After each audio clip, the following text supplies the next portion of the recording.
Hello my dear friends, ఈరోజు ఒక మంచి వీడియోతో మీ ముందుకు వచ్చాను. చూడండి, మొత్తం అంతా హౌసెస్ కదా, ఇవి కింద ఉన్నాయి అనుకోద్దండి. ఇవి వచ్చేసి మొత్తం అంతా కూడా ఒక కొండలో కట్టిన ఇండ్లు అనమాట.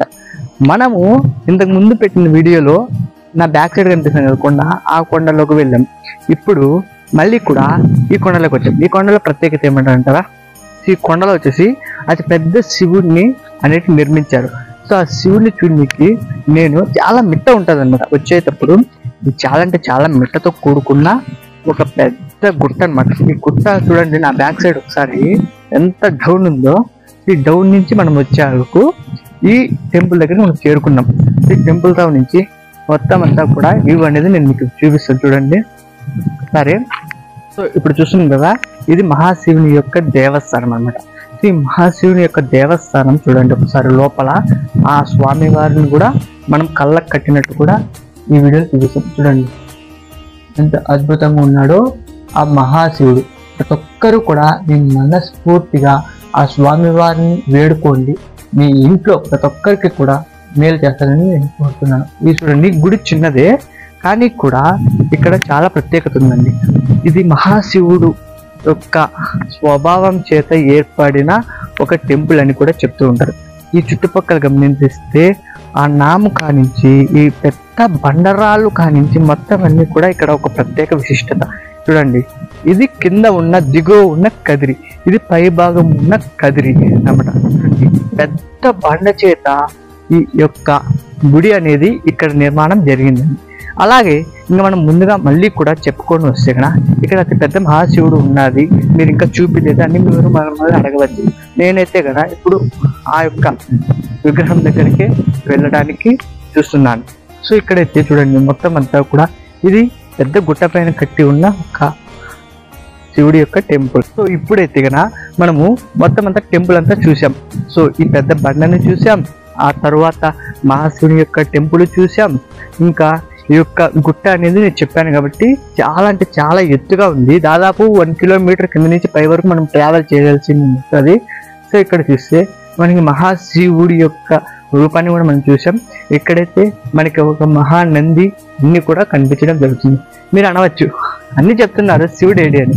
శివుడు ఒక్కసారి చూడండి మీరు ఆ మహాశివుని యొక్క.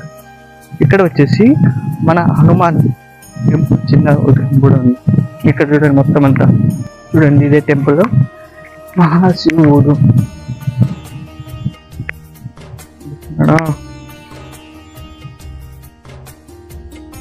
కొండపై అమరు ఉన్న మహాశివుడు.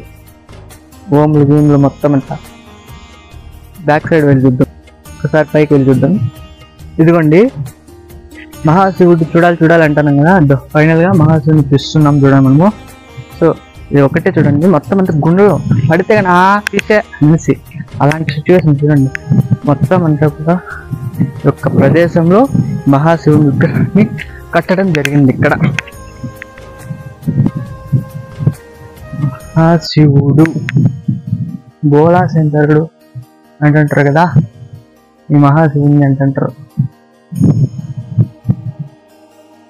ఒక్కసారి మేఘాలు తాకినట్టు కనపడుతుంది.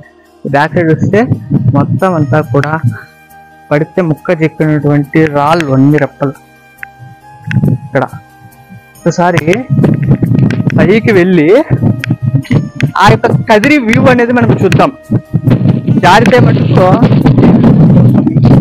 చూడండి చెల్లు ఉండదు, ఆ వ్యూ చూపించడానికి పైకి వచ్చి మొత్తం అంతా కొండలే కదా, ఇదంతా కదిరి వ్యూ. ఇది కనిపిస్తుంది కదా ప్రతి ఒక్కటి. రైల్వే స్టేషన్ నుంచి మొత్తం అంతా కూడా కదిరి.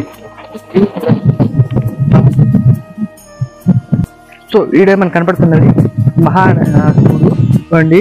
ఆ స్వామి చేతి దగ్గరకు కూడా నేను లేను, దాదాపు చేతి దగ్గరికే ఉంటాను. చూడండి చేతి దగ్గరకు ఉన్నాను. ఇంకా కింద నుంచి చూసినట్టయితే మనకి మొత్తం చూడండి మహాశివుడు చూస్తున్నారు కదా, ఇదే నా బ్యాక్ సైడ్ ఉండేది టెంపుల్స్ అనమాట. సో వీడియో మొత్తం అంతా కంప్లీట్ అయిపోయింది. ఇప్పుడు ఇంకా కిందికి వెళ్ళి మనం ఇంటి ప్రయాణం పెడదాం. చూడండి.